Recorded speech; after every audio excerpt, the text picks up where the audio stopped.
Sandhi, right? Yaha tishtati is yes. Yeah. It's yes. Yeah. So the question is it yat tishtati or yes tishtati? So again, we have to go back to the Sanskrit, and there are three genders, and masculine, feminine, and neuter, correct? Yeah. So we saw earlier, when you ask a question, what? We said masculine means kaha, and feminine means ka, and neuter means kim. Yeah. That is why here the question is asked, Stula Shariram Kim, Yeah. because Shariram is neuter. Correct. There is some noise here. One second. I don't know where it's coming from. Haraprasad, I muted you, so let's see if it works better. Okay. So, Napumsakam, Shariram is Napumsakam, neuter. Therefore, Kim is used. Stula Shariram Kim. Whereas Atma was masculine, therefore Atma Kaha. Student asked the question, Atma Kaha. Same thing here also. So to say it or he,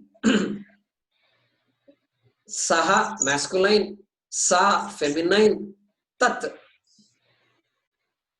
neuter. Okay.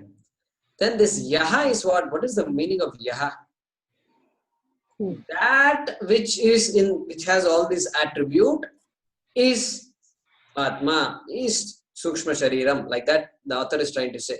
So that which is being referred to, which is being described, that also has three genders, Yaha, Ya, and Yat. So your question is good. So this must be, because the Shariram is Napumsakalingam, here it must be Yat Tishtati. So I think I may have said Yes Tishtati. So this must be Yat Tishtati. But the answer is Sa Atma, right? So you're referring to Atma. Yaha tishtati. No. So for Atma it must be Yes Tishtati. But here the question we did was Sukshma Shariram. And so that must be Yat Tishtati. And yeah, the print also is correct. It says Yat Tishtati. Oh, Sukshma Shariram. Okay. Yeah. So that's the way it works in Sanskrit. Okay. So we'll pause now and yeah. Go ahead, Hem. Yeah. So last time when we discussed about Akasha, we said that anything is composed of Akasha because it is present in Akasha. Like it, right. Correct, because it occupies space. It occupies space. So just like that, why can't time also be part of the five elements? Because everything is present in time for a certain. Yeah. So the Shastram says time is also a combination of five elements. Everything is Panchamahabhuta.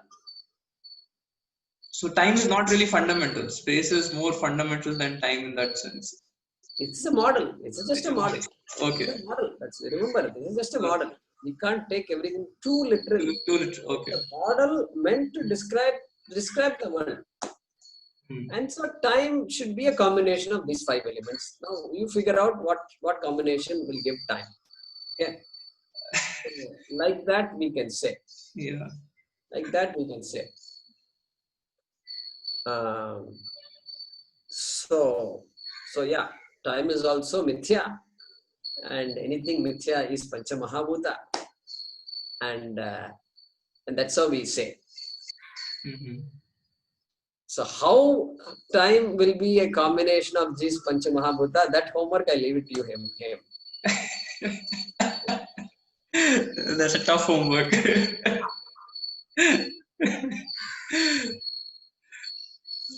A good question. I had one more question. So I think 2 classes before we were talking about distinguishing the present from the past and future. So is this also like a prakriya? So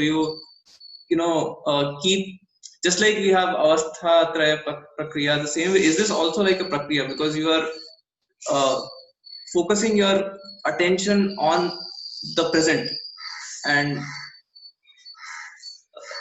it feels like a prakriya somehow to me. Is that feeling correct?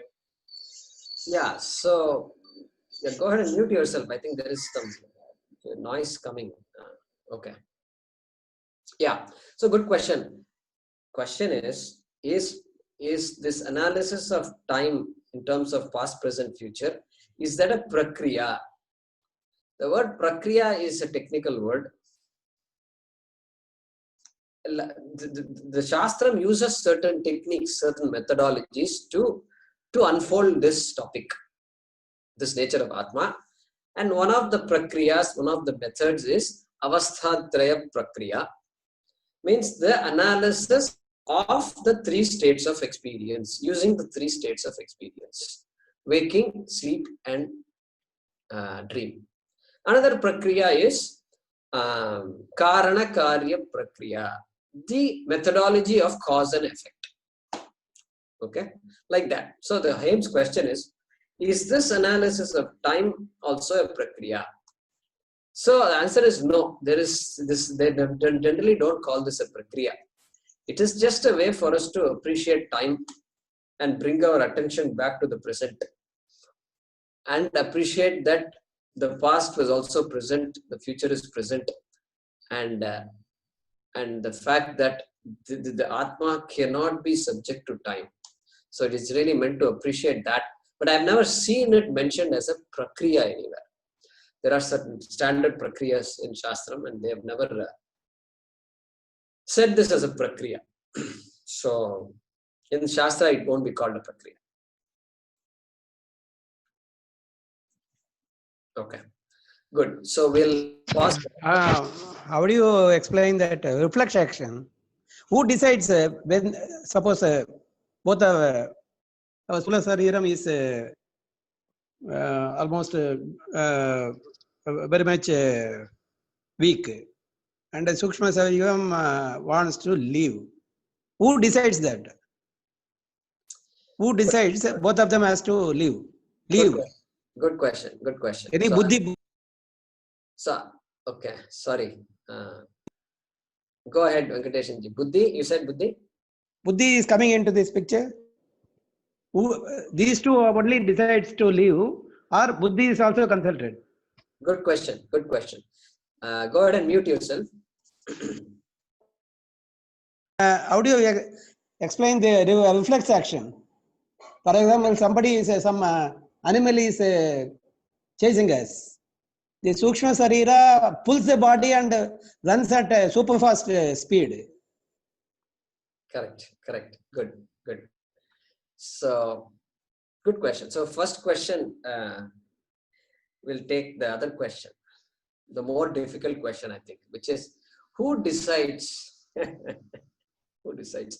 Who decides when the Sukshma Sarira leaves? So, whoever decided the Sukshma Sarira has to come to this body, that person alone decides when the Sukshma Sarira leaves. Okay, that is one answer. That is one answer.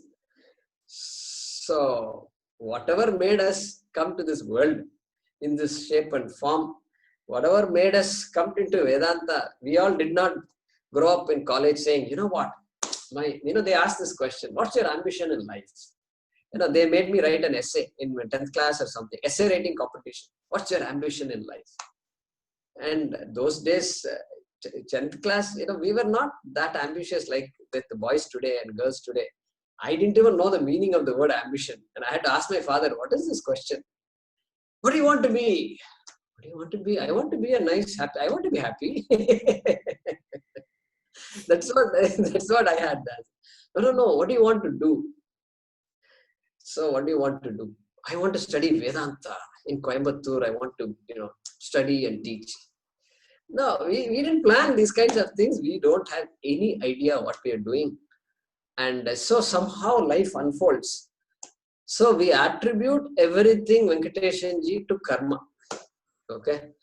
And Prarabdha. number one.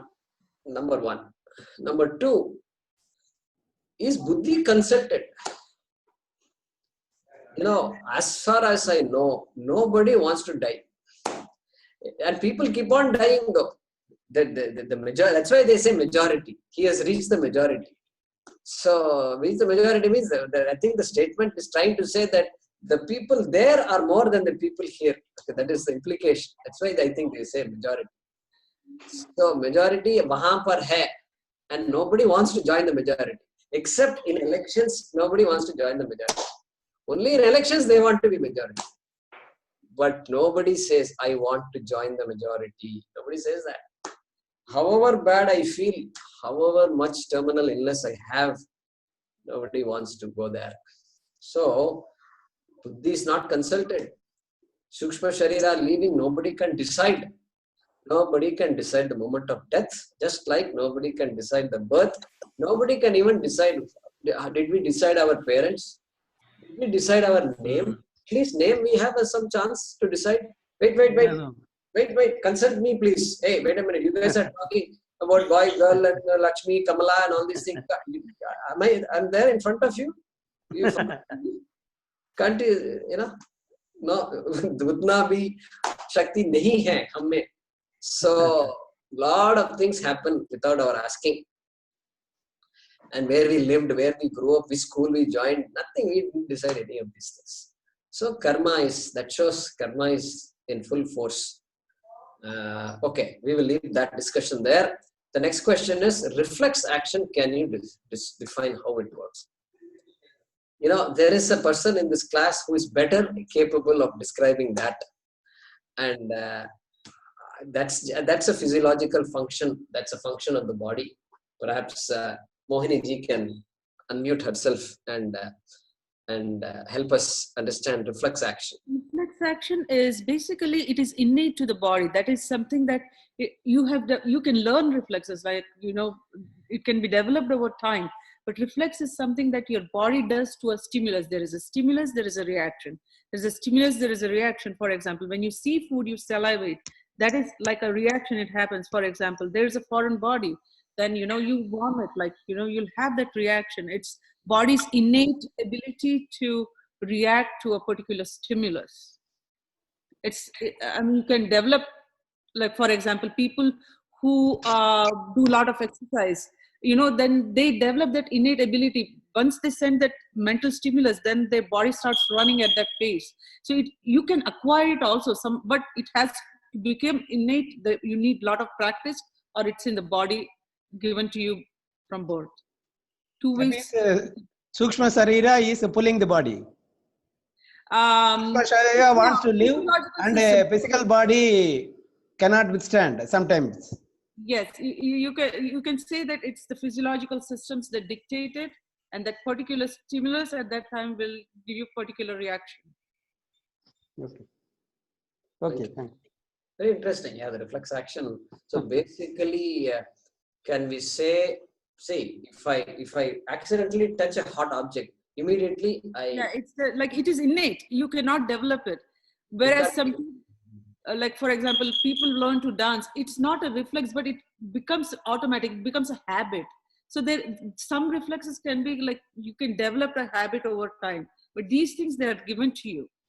So at least dance and exercise and things like that, some practice is needed, and some interest is developed, and the interest is nourished, and there is so much interest that then it manifests as automatic responses. For example, some people just start dancing the minute you put music, like they cannot stop themselves, or like it can happen to that extent. Or most of the reflexes that we study are the ones that are given to us by the physiological systems. Okay. It seems there is some false reflex reactions also. The person is always thinks something is going to be bad.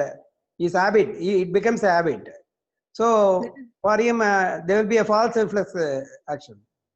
That is like mental. How mentally you think, and your thinking pattern has changed. Thinking patterns also, you develop it over time. Yeah. But I think Mohiniji, reflex action, when what was in my mind is all these salivating when I see food. Yeah, the mostly physiological system. Or Yes. stretching, or withdrawing from a dangerous situation. Like withdrawal reflex or salivation or reflex, like we have some reflexes in our nervous system which we use to test the integrity of the nervous system and things like that. Yeah, like for example, you said the pupillary reaction. When you put light, it's normal for the pupil to become contracted. Like whereas when a person is dead, you'll be fixed and dilated pupils. So that's a reflex too. I mean, that's something given to you. It's innate. Correct. So Sometimes a person does a superhuman act. He becomes a superhuman. Time if you develop those things over time, if you develop. Okay, good. So that's a reflect. There is a science behind that, and I suppose. But yeah, some of these responses are just innate to you. To tell you that you have to, very hard object, you can't come in contact and it will hurt you and things like that. That nobody has to tell me. Automatically, my hand withdraws, my body withdraws from a hot object that I touch. Correct? Mm-hmm. Yeah, like we have baroreceptor reflexes and things like that control the heart, that control certain systems in your body. It happens automatically. For example, if you are dehydrated, your kidneys start conserving water. You'll make less urine. So it like those things, they adapt. There's systems that keep on working like that. So nobody can control. So here's a question then. See, I was thinking of reflex action as actions that I do that I'm aware of, but later on I'm aware that that was a reflex. I pulled my hand out. No, reflex is where it happens without awareness. It is unconditional. Yeah, it's not unconditional. It happens, for example, when you do that, it happens automatically. It's like the stimulus will give that kind of reaction. Yeah. So Mohini, you notice it later, but it happens within such a fraction that you have to study it, really, like go back and study it. My question is this. The external actions is what I thought as reflex. I never thought of, the internal activities that are happening automatically as reflex. I was only thinking. No, there are certain reflexes for compensation and things like that. Reflexly, there are things like systems have their checks and regulations. What I'm saying is there are reflexes for the physiological systems also. For example, when your intracranial pressure increases, the body reacts this way. That's called a reflex, Cushing's reflex. So I'm saying there are reflexes like that too. These are involuntary reflexes, right? Yeah, but they happen because of the physiological systems trying to adapt or compensate. I see. Okay. That's interesting. So when you sit for meditation, mind wanders. That is also reflex action. No. It goes to some tour. No. Good joke. But no. We can't blame it. We can't blame it on reflex. Venkatesh ji, you better try hard. You better have to try hard. Okay. It needs exercise. We can just say, "Oh, my mind is just wandering. It's all reflex acting up." So okay. So the way we should think of reflex then is reflex or reflux. Reflex. Reflex action. It's not just the actions that in school when I studied reflex, I was thinking of all these external things that gross reflexes. We respond, and we are also aware of aware afterwards of the response. And but what you're saying is all the internal functions also, many of them you are categorizing as reflex actions. We call it reflex. Yes, I mean it will happen. It will automatically happen.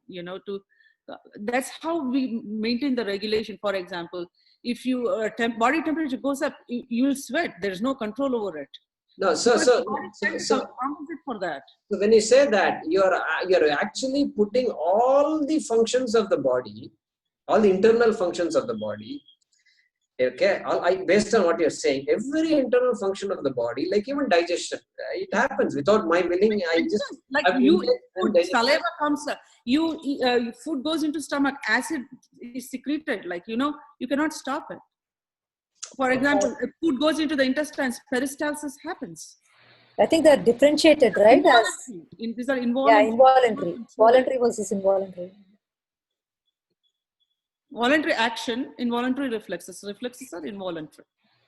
Reflexes are involuntary. Okay. Involuntary. Yes. Good. Thank you. But if that reflex is not there, for example, a disease is there and this reflex don't happen, then it manifests as a disease. So we know what is happening there. So there are reflexes inside the physiological systems too. Yeah, yeah.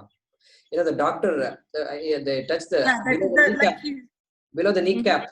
yeah, that's the knee reflex, knee jerk reflex. Knee reflex, yeah. They try to see if the nervous system is intact. So like you have to have the spinal cord and the nerve coming to the muscle and then the sensory system intact too for that to happen. So they're testing the integrity there.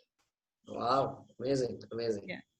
Because if this, that pathway is interrupted in any way, you will not have that reflex. Either the sensory part of it or the motor part of it or the system where it is relaying, if that part somehow is broken, then you will not have it. Interesting, interesting. Okay. Thanks. Thanks, Mohan. Okay. Thank you. Thank you. We'll stop here. We'll continue next class. Him, you can stop the record.